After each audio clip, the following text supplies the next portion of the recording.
Welcome to ChampionsHeart. You can't play boxing. Featuring boxing addict Johnny Farache and friends from superfans to superstars. Let's roll. Hey, boxing fans. Welcome to ChampionsHeart. You can't play boxing. I'm Johnny Farache, and today I'm joined by a special guest, 18-year-old Zachary Hirsch, who owns I Pick Wins. He's going to tell us how he picks wins. How you doing, Zach? I'm doing great today. How are you doing? I'm doing great, my man. Thank you so much for coming on. So let's get into a little bit of background about you. 18 years old. Tell us a little bit about yourself. Yeah, so I've been doing I Pick Wins for a little bit over a year now, I'd say, or maybe about a year now. And it started off, I didn't expect it to take off the way it did, but we had a great start, and I had a great year picking wins. Right on. So, from what I understand, you got started in college football. You went 21-0 your first week in college football. Is that correct? Yeah, that's correct. I went 21-0, 21 for 21, and I was just on a roll the whole year, and I took it all the way through the national championship. Beautiful, beautiful. Obviously, you're very young, which is inspiring. Tell us how you got your start into, to sports analytics and the statistics, and just how you got to where you are now. Yeah, so I think I have a naturally analytical brain, and my number one passion is sports. The two go hand in hand, and I've been watching sports, playing sports since I was very, very young. Very young. I've had a huge interest in it, and I used to watch SportsCenter for hours. I used to look up every power ranking, every statistic, compile it all. I used to play Madden and study all the rosters. Things like that from a very, very young age that have all led me to here. Right on, right on. And since we're all about boxing right here, let's talk about boxing. I know that you were able to grow up around a lot of great boxers. Your father's in the game. Tell us a little bit about your view into the boxing world so far. Yeah, so I was able to grow up in boxing and around a lot of really brilliant minds, guys like Emmanuel Stewart, Don King. My dad managed Shannon Briggs, Jamil McCline, Corey Spinks, and a lot of other guys. And he owned a boxing gym where a lot of well-renowned fighters today came in, guys like Terrence Crawford. And just being able to go up in the boxing business, I think, gives me a unique insight into some boxing picks. And I think it really helps my ability to pick wins in boxing. Right on, right on. So I want to ask you, my man, so understanding that, a lot of picks in other sports are very statistically driven. Boxing, on the other hand, there's more to just the statistics and to picking wins. Talk to that a little bit. Yeah, in boxing and MMA, styles make fights.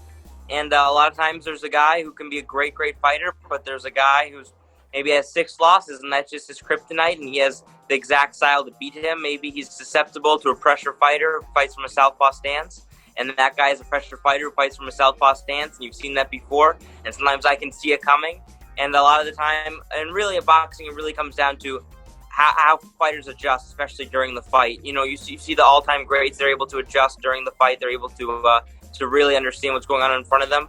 And then you have some fighters who really aren't as great as that, and I think boxing is one very cerebral, and it's all about right here. Yeah, you got a very mature boxing mind, man. I appreciate that. I appreciate that a lot. So would you then say that picking wins in boxing is definitely a different process than, say, 100%. It's much different than a football. In a football, like you said, there's so many different analytics in a basketball and a baseball, for example, even though I don't do baseball. And those are widely analytics driven. In boxing and MMA, there's really not much of that. I mean, I guess you can look at punch statistics, things like that. Obviously, like Floyd Mayweather is the most efficient puncher in boxing history, so that would give you a good insight. But in boxing, you really have to watch the fights. You really have to analyze, and you really have to study what each fighter does well. I agree completely, and that, again, what impresses me about you, because in order for you to pick these fights, you really have to be in tune to watching these fights, not just looking at results, because results don't tell you much. Even a unanimous decision doesn't really tell you exactly how that fight went. Yeah, exactly. In boxing, a lot of people say it's a corrupt sport. There's definitely a lot of controversial decisions. I mean, like an example was Sean Porter's fought this past Saturday, and a while ago he fought Ugas, and most people, including me, thought Ugas won. But if you look at the scorecard, you would think Porter won.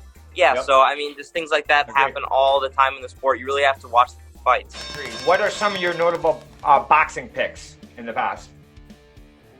So Mike Garcia over Adrian Broner. back in the day. Fury over Wilder in the second fight. Floyd over Pacquiao by unanimous decision. Just, a lot of them. Nice. Well, who did you have? Because there's always upsets in boxing, and this weekend there was a brilliant upset in boxing. Who did you have in the Dillian White Alexander Povetkin fight? I had Dillian White, and the first 5 rounds was going swimmingly for him.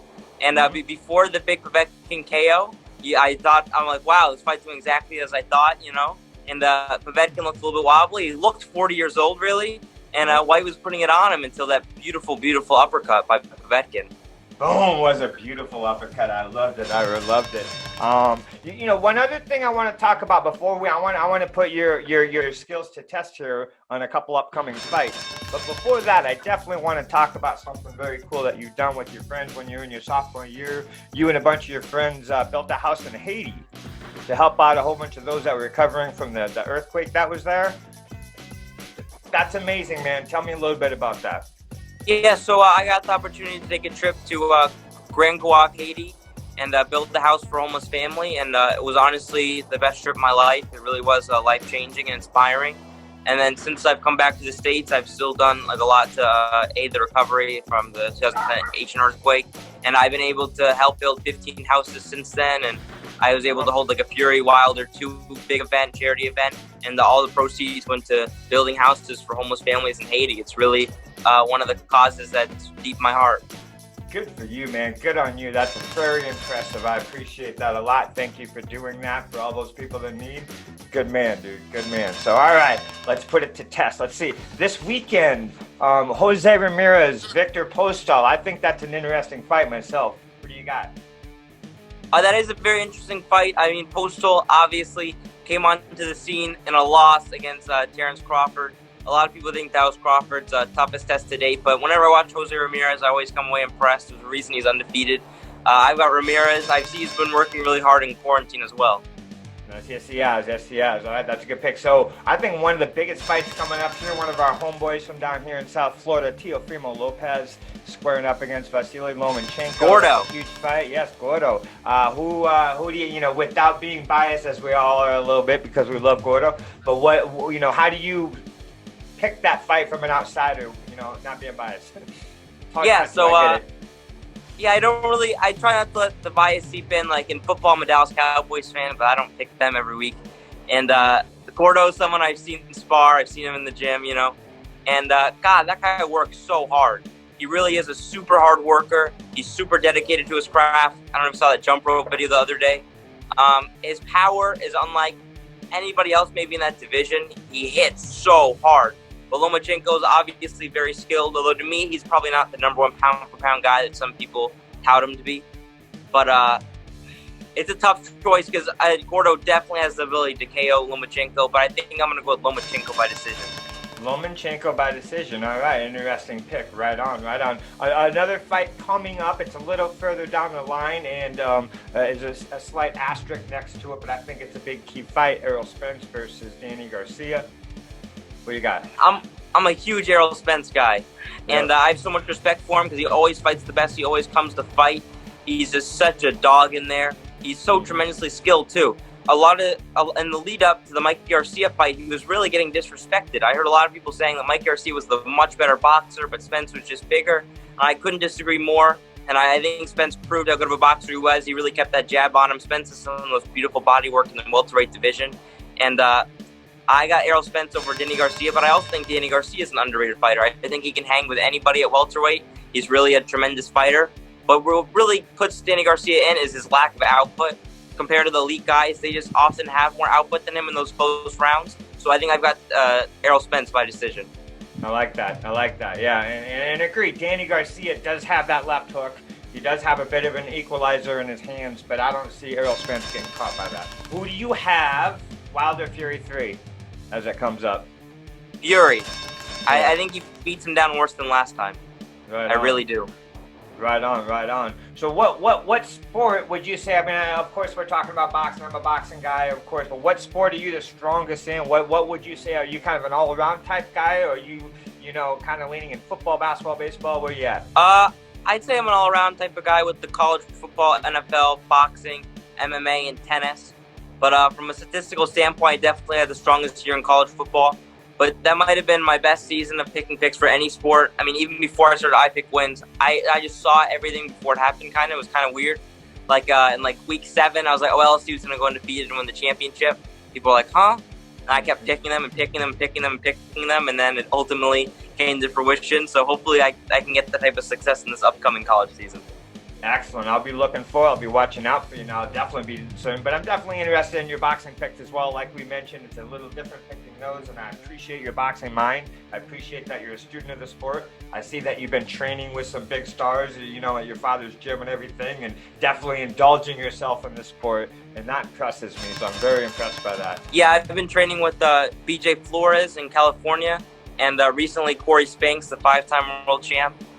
We spar a little bit, things like that. So it's been a really exciting journey to get to learn the sport of boxing. I think it's really going to help me in my picking and my commentary interviews. I think it's great to learn the sweet science. Yes, and talk a little about your commentary and your interviews, and that you do more than just your picks. So let everybody know what you do there as well. So yeah, I recently am signed on to do some commentary and interviews for Impact TV. They've got a lot of boxing events coming up, a ton planned for 2021.